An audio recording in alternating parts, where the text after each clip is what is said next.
ጤናም አይኖራችሁ ሀብትም አይኖራችሁ ማርያም ስላለችት ብቻ ደስ ሊላችሁ ይገባል። ነፃነት ወርቅነህ ለጠየቃቸው ጥያቄ እነዚህ ይገባሃል ትረዳዋለህ ግን ሜቢ ኦኬ that's good ሳያስበው ለሌላም ተወርቶ ሊሆን ይችላል አይ አፖሎጃይዝ ይቅርታ በጣም ለሌላ ተወርቶ ከሆነ ፕሌስ ትዳር ውስጥ ያላችሁ ሰዎች ስታገባ ወደፊትም ትምህርት ይሆናል ሚስትህን እናትህ ላይ አትማት የወለደች እናትህ ላይ ምግብ ከበላው 48 ሰዓታት አልፈውኛል ምግብ እየተሰጠን አይደለም ሊቢያ ላይ መከራ ነው በዛ ላይ ቀን ባደረ ቁጥር ወደ ሞት እየሄድን ነው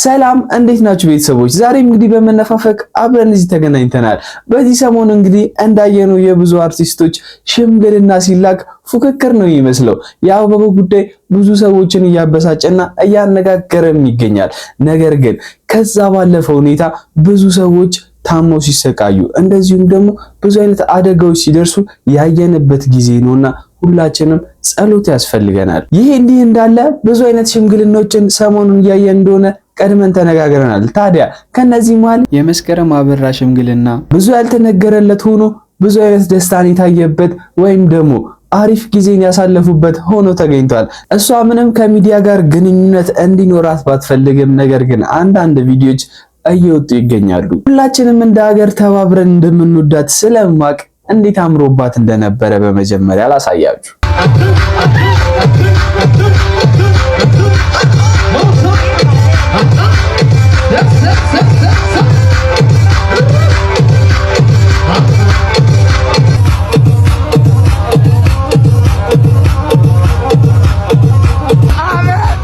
በእርግጠኝነት ሁላችንም ያለን ክብርና ፍቅር ከበስንቱ በኋላ በጣም እንደጨመረ ታዲያ በስንቱ ላይ እናቷ እንዲህ ብለው መርቀዋታል እመቤቴ ኪዳነ ምሕረት ምስጋና ይግባሽ እኔ ይሄን ቀን በጉጉት ስጠብቀው የነበረ ቀን ነው ምን እንደምል አላውቅም እምወዳት ጥቅሳለች ሀብትና ባለጠግነት ከአባቶች ዘንድ ይወረሳል መልካም ሴት ግን ከእግዚአብሔር ዘንድ ናት ለማንኛውም ያናን ቤተሰቦች የመረቁትን ምርቃት ለባልየው እኛም ያደረሰን አባ ገብረ ኪዳንም ለሁሉም አርቲስቶች ያማከለ አንድ ምክር አትቸኩሉ ለፍቺም ለትዳርም አትቸኩሉ ይሉናል ደርሶ ማግባት ደርሶ መፋታት ይሄ ነው ችግሩ ተምሮ መግባት አሁን እንደው ስታገው ምን ያረጋችሁ እንደሆነ ይገባችሁ ምን ያረጋችሁ እንደሆነ እኮ ይገባችሁ አሁን ሚስት ቤተክርስቲያን እንደሆነች የሚያውቃለ ባል ክርስቶስ እንደሆነ የሚገባው አለ ለሚስት ለባሏ ስትታዘዝ ለክርስቶስ እንደምትታዘዝ የምትቆጥር ሴት አለች ባሏን ስትንቅ ክርስቶስ እንደምትንቅ የሚገባት ሴት አለች ሚስቱን ሲያቃልል ቤተክርስቲያንን እንደሚንቅ የሚገባው ሰው አለ የለም ባልና ሚስት ሲፋቱ ክርስቶስና ቤተክርስቲያን ተለያዩ ብሎ እንደካደ እንደሚቆጠርበት የሚረዳ ሰው አለ የለም እማያውቁት ያላውራ በጎች የጸነሱ ዝጉርጉር የሌላቸው ክርስቶስን የማይመስሉ ምእመናን ክርስቶስን የማይመስል ትዳር ክርስቶስን የማይመስል ገዳም ክርስቶስን የማይመስል ቤተ ክህነት ክርስቶስን የማይመስል ንግድ ክርስቶስን የማይመስል ንግግር ክርስቶስን የማይመስል ስልጣን ክርስቶስን የማይመስል አለባበስ ሁለንተናችን ክርስቶስን የሚመስል ምልክት የለንም መድኃኒዓለም ምልክት እንዲኖረን ያድርገን ትዳር ታዲያ ቤተሰብ እንደሚመሰረት እርግጥ ነው በሚያሳዝን ሁኔታ ግን በቅርብ ጊዜ ውስጥ ከተፈጠሩ አንድ አደጋዎች መካከል 7 ቤተሰቦች አንድ ላይ ማለቃቸውን ብዙዎቻችን ሰምተን ይሆናል ብዬ አስባለሁ ላልሰማን ግን መረጃውን በአጭር አገላለጽ ተመልክተን እንመለስ እጅግ ያሳዝናል በእውነት እጅግ በጣም ልብ ይሰብራል በጉራጌ ዞን ከ8 የአንድ ቤተሰብ አባላት ውስጥ እንግዲህ በአሳዛኝ ሁኔታ የሰባቱ ህይወት ማለፉ እየሰማን እንገኛለን ከእንዲህ አይነቱ የጅምላ ፍጅት ፈጣሪ ይሰውራችሁ ሁላችሁም ነፍስ ይማር በሉ በማዕከላዊ ኢትዮጵያ ክልል በጉራጌ ዞን መስቃን ወረዳ በአብሮነት እራት ተመግበው በጥና ከታመሙ 8 የአንድ ቤተሰብ አባላት ውስጥ እንግዲህ አባትየውን ጨምሮ ከ6 ልጆቹ ጋር 7 የአንድ ቤተሰብ አባላት ህይወታቸው ማለፉ ፖሊስ ገልጿል ህዳር 6 ቀን 2018 ዓመተ ምህረት ምሽት 1 ሰዓት አካባቢ 8ቱ የአንድ ቤተሰብ አባላትም አብረው እራት ከተመገቡ በኋላ በድንገት ይታመማሉ ብዙም ሳይቆዩ ከፍተኛ ለሆነ ህመም መዳረጋቸው መረጃ የደረሳቸው አካባቢው ነዋሪዎችም የተጎጂዎችን ህይወት ለማትረፍ ተረባርበው ወደ ሆስፒታል ለማድረስ መድረሳቸው ነው የተነገረው። ነገር ግን እጅግ በአሳዛኝ ሁኔታ አባትየውንና እንዲሁም ደግሞ የ6 ልጆቹ ህይወት ማትረፍ አልተቻለም። የባለቤቷንና የ6 ልጆቿን ህልፈት ለማወቅ ያልታደለችው እናት እንግዲህ በሚኒሊክ ሆስፒታል በከፍተኛ ጥንቃቄ ክፍል ውስጥ ሆና በሕክምና እየተረዳች በህይወት መኖሯ ነው ፖሊስ የገለጸው። ተጎጂዋ እናት ቤተሰቡ በጅምላ ወደ ሞት ያወረደው ጉዳይ ልትተርክ በህይወት ትተርፍ ይሆን ወይስ እሷም የባለቤቷንና የልጆቿን እጣ ገጥሟት ከቤተሰቡ መካከል አንድም ለወሬ ነጋሪ ሳይተርፍ በጅምላ እቺን ዓለም የመሰናበታቸው አሳዛኝ ዜና ይደመጣል የሚለው እጅግ ለመገመት ይከብዳል። ፖሊስ ተጎጂዎቹ የተመገቡት ምግብ የተመረዘው በማንና እንዴት የሚለውን እውነታ ለማረጋገጥና የተፈጸመውን ድርጊት አጣርቶ እውነታው ለማረጋገጥ የምርመራ አጣሪ ግብረ ኃይል አዋቅሮ ምርመራ መጀመሩ ተሰምቷል። እጅግ በእውነት እጅግ በጣም የሚያሳዝን ክስተት ነው። ለሞቱት ነፍስ ይማር፣ እንዲሁም ደግሞ በህይወት ወይም በጠና ለታመመችው እናት ፈጣሪ ምህረቱን ይላክላት። ለቀሪ ቤተሰቦች ነፍስ ይማርን እያልኩኝ እናትየው ግን እጅግ የምታሳዝን እናት ናት። መርዳት የሚችል በአካባቢ ዙሪያ ያለ ሰው እንዲረዳቸው ጥሬን አቀርባለሁ። በሚያሳዝን ሁኔታ ከዚህ አጋጣሚ የተረዳሁት አንድ ነገር ቢኖር ምቀኝነታችንና ክፋታችንን ነው። በዚህ ሰዓት በቃ ምቀኝነትና ክፋት የነገሰበት ጊዜ ነው። ታዲያ ሁላችሁም ራሳችሁን ጠብቁ እያለን በዚህ አጋጣሚ አዶናይም ሰይፍሻ ላይ እኔ ምቀኝነትም ክፋትም ጥላቻም የለኝም በማለት የተናገረው ንግግር ነበር። እንዳይሰለቻችሁ ባንተና በሰይፉ ላይ በሶሻል ሚዲያ በደንብ መነጋገሪያ የሆነ ጉዳይ አለ። ሚስ አንደርስታንዲንግ ሊሆን ይችላል፣ የሐሳብ አለመረዳዳት ሊሆን ይችላል። እስቲ ስለሱ ጉዳይ የምትለን ነገር ካለ ካንተ አንደበት መስማቱ ጥሩ ስለሆነ ከተገናኘን አይቀር ሁሉን አንስተን እንላለን።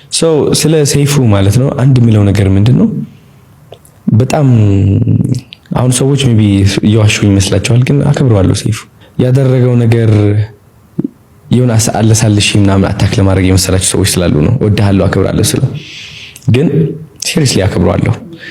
ለምን የሰራው ስራ ስላለ ጥሩነቱ አይለታለሁ፣ ያደረገው በጎ ነገር ሁሉም አየዋለሁ።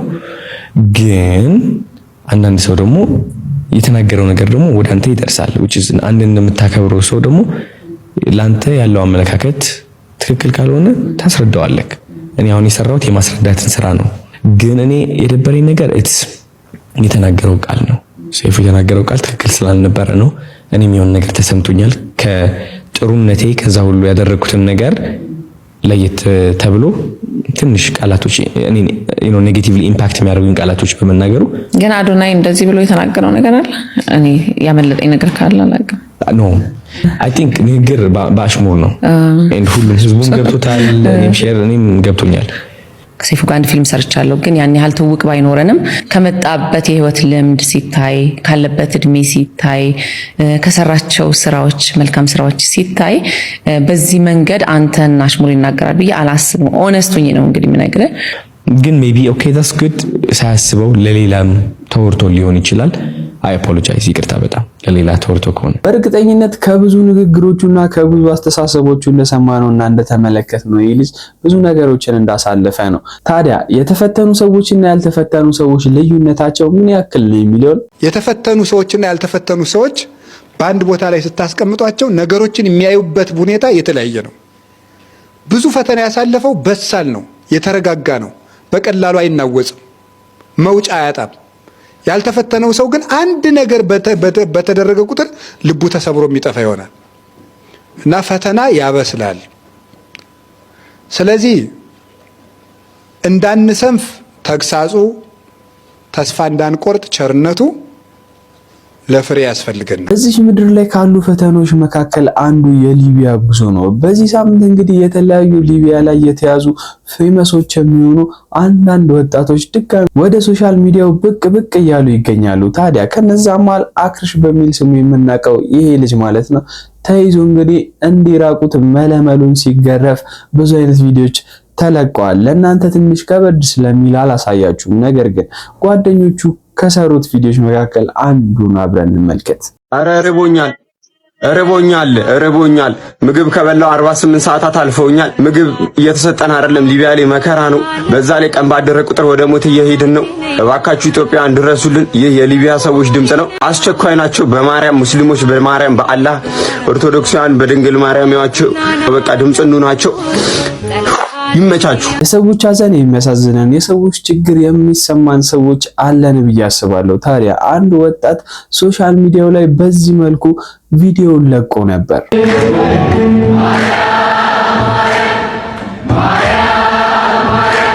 ታዲያ ይህ ቪዲዮ ወይም ደግሞ ተንቀሳቃሽ ምስል እንደሚያመላክተው ከልቡ አካባቢ ትልቅ ሰርጀሪን ማድረጉን ነው።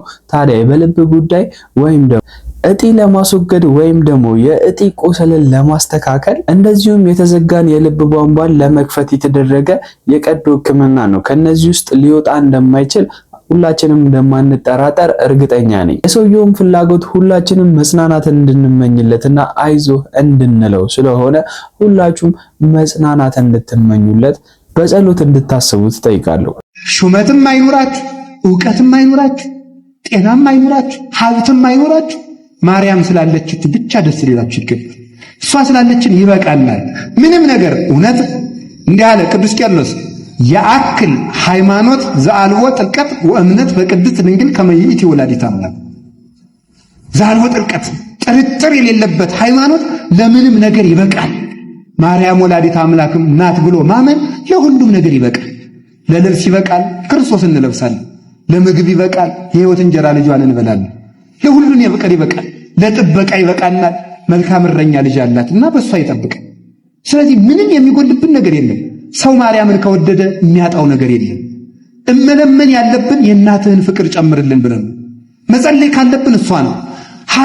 በኃጢአት የመረረው ሕይወታችን ራሱ ሊጣፍጥ እንደቻለው ጠይምተ ስም ማርያም በልቡናችን ያደረች እንደሆነ ነው። አንዳንድ አጋጣሚዎችም ግን አልቀሩም። በቲቪ ላይ እንግዲህ ብዙዎቻችን ኢቢኤስን ስንመለከት ደስ ብሎን የምናይበትና ሳቃችንን ፍክት የሚያደርግልን ነፃነት ወርቅነህ አለ። ታዲያ ምን ገጠመው ነፃነት ወርቅነህ? ነፃነት ወርቅነህ ለጠየቃቸው ጥያቄ እነዚህ ህፃናት የመለሱትን መልስ እስቲ አንድ ያዳምጡ። እኔ በጣም ስላዘንኩበት ነው። ሜሮን እርሶ ወደፊት መሆን የማትፈልጊው ምንድን ነው? አስተማሪ መሆን የማትፈልጊው ነገር? መምህር መሆን አትፈልጊ? እንግዲህ እንደሰማችሁት ነው። ለወደፊት መሆን የማትፈልጉት ነገር ምንድን ነው ብሎ ሲጠይቃቸው ህፃናቱ የመለሱት ምን ብለው ነው? መምህር ወይንም አስተማሪ መሆን አንፈልግም አሉ። የህፃናቱን መልስ እንዲሁ ከላይ ሳይሆን ጠለቅ ብለን ካየን እጅግ በጣም የሚያሳዝን መልስ ነው። በመጀመሪያ የመምህርነት ሙያ በራሱ ምን አይነት ክብር አለው? ይሄ ጥቅሙን ምናምን ተውና በራሱ ሙያው በራሱ ማለት ነው ከሚሰጠው አገልግሎት አንፃር ምን አይነት ክብር አለው የሚለውን እንመልከት። መምህር የሚቀርጸው የሰውን ልጅ ነው። ነገ ሀገርን የሚረከብ ሀገርን ነው የሚቀርጸው። ዛሬ ጠቅላይ ሚኒስተር ሆነው ሀገር የሚመሩ፣ ዛሬ ዶክተር ሆነው ሰውን የሚያክሙ፣ ዛሬ ኢንጂነር ሆነው ፎቅ የሚሰሩ፣ ከተማ የሚገነቡ፣ ዛሬ ጠበቃና ዳኛ ሆነው የሚፈርዱ፣ ለህግ የሚሟገቱ፣ ብቻ እነዚህና መሰሎቻቸው ከራሳቸው አልፈው እንደ ሀገር ተጽዕኖ እንዲፈጥሩ ትልቁ ምክንያት መምህር ነው። ለዛሬ ጠቅላይ ሚኒስተርነታቸው፣ ለዛሬ ዶክተርነታቸው፣ ለዛሬ ኢንጂነርነታቸው ትልቁ መሰረት ትላንትና ሃሁ ብሎ ኤቢሲዲ ብሎ 1 2 3 ብሎ ፊደል ያስቆጠራቸው ያ መምህር ነው። ስለዚህ የመምህርነት ሙያ የተከበረ ነው፣ ጥያቄ የሌለው ነው። እጅግ በጣም የተከበረ ሙያ ነው። ታዲያ በዚህ ልክ ምንም ማያውቁ ህፃናት ሳይቀር መሆን አንፈልግም ብለው በዚህ ልክ እንዲንቁት ያደረገው ነገር ምንድነው ካላችሁ፣ እንደ ሀገር መምህር ከሚያበረክተው አስተዋጽኦ አንፃር ክብሩን በማይመጥን መልኩ የሚሰጠው የወረደ ክብር ነው። በዚህ ልክ ህፃናት እንኳን መሆን አንፈልግም ብለው እስኪናገሩ ድረስ ያደረሰው። እስቲ በእናንተ አስተሳሰብ ለሀገር ከሚያበረክተው አስተዋጽኦ አንፃር የሚገባውን ክብር አላገኝም ብላችሁ የምታስቡት ሙያ ምን አይነት ሙያ ነው? ኮሜንት ላይ አስቀምጡ። ይህንን ቪዲዮ አድርሱልኝ። አመሰግናለሁ። ወጣቶችና ህፃናት እንደዚህ አይነት ሁኔታ ውስጥ ለምን ገቡ ብለን ስናስብ የመጀመሪያው ነገር የሶሻል ሚዲያ ተጽዕኖ ነው። ሲቀጥል ደግሞ እንደ ሌላ ነገር ተጠቃሽነት ልናደርገው የምንችለው የገንዘብ መውረድ ጉዳይ ነው። ምክንያቱም ገንዘብ የመግዛት አቅሙን ባጣ ጊዜ በተራ ነገሮች ወይም ደግሞ በማይረቡ ስራዎች ገንዘብ መገኘት በተጀመረበት ጊዜ እንደዚህ አይነት ሙያዎች የተከበሩ በድሮ ጊዜ ብዙ ሰዎች አክብሯቸው ወዷቸው ይሰራቸው የነበሩ ሙያዎች በአሁኑ ሰዓት ላይ ወርደውና ምክንያቱም በእነዚህ ሙያዎች ገንዘብ አይገኝም፣ በእነዚህ ሙያዎች ከፍ ያለ ህይወት አይኖርም። ስለዚህ ወጣቱ ሲፈረድበታል ወይ ብላችሁ ታስባላችሁ? ኮሜንት ሴክሽን ላይ ሐሳባችሁን ንገሩኝ። ከእንደዚህ አይነት ሙያዎች ይልቅ ከእንደዚህ አይነት ሙያዎች ይልቅ ህይወት ላይ ድራማ በማሳየት ወይም ደግሞ ሌሎች የማይረቡ ነገሮችን በማሳየት ህይወትን ከፍ አድርጎ መኖር ይቻላል። ግን ዋናው ቁም ነገሩ ከፍ አድርጎ መኖሩ ነው ወይ የሚለው ነው። እስኪ አንድ ጭውውት ተመልክተን እንመለስ። ሊልሙት አፈለው ፍልት ያረብኝ ይብልኝ አገባሻለሁ ያለ ላይ አገባሽ ካገኘሽው አትላላሽ ትል ነበር አያቴ። አገባሻለሁ ብለላሽ ሽማግሌ ልኮ 10 ትናንሽ የመንገድ ምረቃ የመሰለ ሽምግልና ደግስ ራሴን እኔኑ ሙሽራዋን ሲያስደግሰኝ የሰርጌ ቀን በካላንደር ካልተዘጋ ባንዲራ ካልተለበለበልኝ ነጠላ ዜማ ካልተሰራልኝ ብዬ ፒፕ አልኩ። እኔ ልሙት ፒፕ በቃ ፒፕ። ከዛ የመጨረሻዋ ቆሞ ቀር ሽማግሌ ተላከላት ተባለልኝ። ዛሬስ የመጨረሻዋ ቆሞ ቀር ሽማግሌ ከተላከላት 1 ወር እንኳን ሳይሞላት ሌላ ሽማግሌ እቅፍ ስር ወደቀች። አበስኩ ገበርኳት። እቺ ባለጌ፣ እቺ ዘራ ሰዳቢ በየሶሻል ሚዲያው ፎቶዬን ገጭ ኮሜንቱ ወይ ፖስቱ ወይ ሮስ። ታዲያ በዚህ አጋጣሚ ስለ ትዳር ተመልሰን ከመጣን አይቀር አንድ አባት እንዲህ ይሉናል። ባሎች ሚስቶቻችሁን ጠንቀቅ ብላችሁ ያዙ።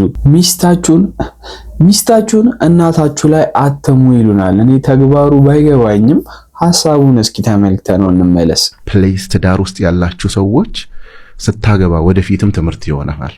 ሚስትህን እናትህ ላይ አትማት፣ የወለደች እናትህ ላይ ሚስትህን። ምክንያቱም ዛሬ ተጣላችሁ ማለት አንተ ስትታረቅ እዚህ ላይ ነች እሷ፣ ለእናትህ ግን ጠላት ናት። ጠላት አረካት። የሚስት ገበና በቃ እዛው ቤት በምንም ተአምር የባልም ይሁን የሚስት ገበና ለወዳጅም ለጓደኛም አይነገርም። ምክንያቱም ውሸታሞች ነና፣ ውሸት ነው። ስትታረቅ ደረት ላይ ነው ያለችው። ይሄ በምንም ተአምር ትዳር ውስጥ አንዱ ትልቁ ቁልፍ አማቾቻችሁ ጋር ወይ ሚስት ወይ ባል አትሙ። እሷ ከመውደድ የተነሳ እኮ ነው ወይኔ ልጄን እንዲያረገችው የሚሉት። እናንተ ግን እፍፍ ብላችሁ ተመልሳችሁ ጨዋታችሁ ላይ ነው ያላችሁት። ብዙ ጊዜ ቤተሰብ የሚገባበት ትዳር ሲበላሽ ያለው ነው። እንደዛስ ያረከው አንተ ነህ። ለምን ትወስደዋለህ? ደስታህን የማትወስድ ከሆነ ችግርህን ለምን ትወስደዋለህ? ሚስቴን አይስክሪም ጋበዝኳት እማዬ ብለህ ደውለህ ታውቃለህ? ነው። ታዲያ ችግር ሲፈጠርስ ለመፍታት ሞክር በተቻለ መጠን። ትዳርን የሚያቆየው እፍታው አይደለም፣ ጩኸቱ አይደለም፣ ትዕግስት፣ መቻቻል። ብዙዎቻችን ኢትዮጵያውያን የምንወዳቸው አርቲስቶች በጋራ አንድ ላይ ሲመሰጋገኑ የሚያሳይ አንድ ቪዲዮን አይተን እንሰነባበታለን። እንመልከተው።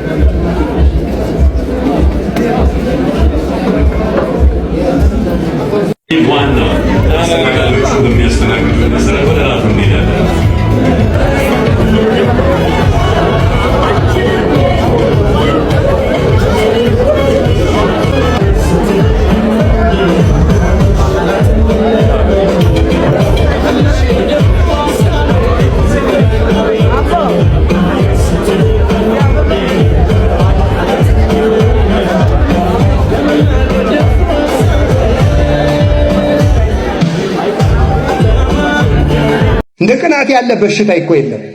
እንደ ቅናት ያለ በሽታ። ቅናት አንዱ ችግሩ እኔ ለምን አልተመሰገንኩ ሳይሆን ሌላ ሰው ለምን ተመሰገነ።